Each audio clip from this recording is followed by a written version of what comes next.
hinanden, eller får noget, man godt kan lide, og så ja, er jeg glad for det. Man er glad. Præcis. Lykke, det er at have et godt liv, god familie, børnene har det godt, og at man har et godt helbred. For mig er lykke kærlighed, familie og sammenhold, venskaber, alle sådan nogle ting. Ja, det er, som I også siger, det er et stort spørgsmål, ikke? Altså, jamen, at man er glad for at gå på arbejde, og er glad for, at ens familie og venner, at man har det godt på det område. Ja. Lykke det nok.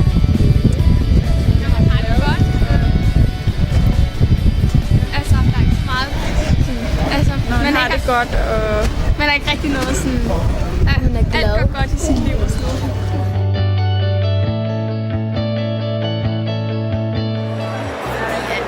Danmark er meget lykkeligt. Altså folk der er her, også er glade og sådan noget. Fordi vi er så lykkelige. Vi er så glade. Vi er ikke sure, vi er ikke triste. Vi er bare optimister og glade og sætter pris på de små ting i livet.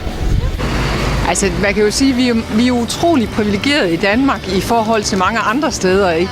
Så, men en gang imellem undrer jeg mig, at vi er kort til Danmarks lykkeligste land, for jeg synes også, at vi brokker os over rigtig mange små ting. Ja. Ikke? Altså, nu har jeg selv boet i udlandet, og blandt andet i Mellemøsten, og der er de jo ikke nær så privilegerede, som vi er her. Ikke? Så en gang imellem synes jeg godt, at der kan vi godt tage os lidt sammen. Ja. Fordi der er mange, der har nok penge og ikke behøver at leve på gaden og glade og sådan noget. Synes du også det? Ja. Hvad synes du? Jeg havde faktisk en lille diskussion om det her i weekenden, men altså jeg tror, det er fordi, at vi sætter pris på tingene, og så er vi egentlig vi kan nøjes, og vi er glade for, hvad vi har. Sådan er vi opdraget, sådan er vi, altså, sådan er de fleste i hvert fald opdraget, ikke? Og særligt mig selv, ikke? Så jeg tror, at vi kan sætte pris på de mindste ting, og derfor kalder os lykkelige. Jeg tror, at Danmark, det er fint. Altså, det er sådan et meget lille land, og altså, der er ikke så meget terror, og vi er sådan meget sammen. Jeg tror sådan også på alle. Så hvis der er nogen, der ikke har et hus, så hjælper hjemme eller meget. Altså, det er jo godt, at der findes sådan noget. Men jeg tror, det er bedre, hvis det bliver det sådan naturligt. Det gør det. Fordi hvis du har en depression, og du gerne vil have hjælp, så virker lykpiller. Og jeg har selv prøvet det, så derfor så siger jeg ja til lykpiller. Okay. De har virket for mig. Jeg er ikke på det mere, men det er okay. Ja. Det virker ikke en skid. Det er noget værd fis. Altså, der er kommet sådan en epidemi, altså alle hver gang, at de er en lille smule kede af det, så bliver de proppet med lykkepiller. I stedet for, så tror jeg bare, at alle har godt og grundigt brug for et godt kram. Altså, og et klap på skulderen. Det er det eneste, der hjælper. Alt det der medicinpis der, det fungerer ikke og en fis. Giver ikke en skid for det.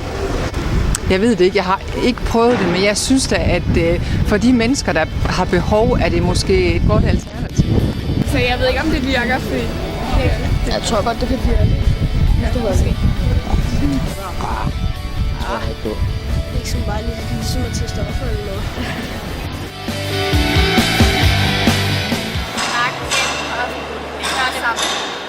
Lave noget med dem, som vi godt kan lide at lave og så. Ja, tak for det. Ved at være søde, rare, hjælpsomme. Giv et smil i stedet for at være sur. Giv en hjælpende hånd. Okay. Ganske gratis. Ja. Ved du hvad, jeg tror, at man kan starte på en rigtig god måde ved at bare give et smil. Ved at man lige smiler til hinanden på gaden og måske hilser og siger hej, så vil den her person hurtigt smittes, og så vil den gå videre og tænke, gud, hvor var det hyggeligt, eller at han lige, eller hun lige smiler til mig. Og så smiler den person til hinanden, og sådan fortsætter det. Sådan tror jeg rent faktisk på. You smile to the world smiles back. Altså, at behandle andre mennesker godt, ja. så tror jeg også på, at de fleste behandler en godt. Ja, det er Det er være venlig mod dem og hjælpe dem og tale pænt til dem. Få et godt sådan første indtryk. Ja.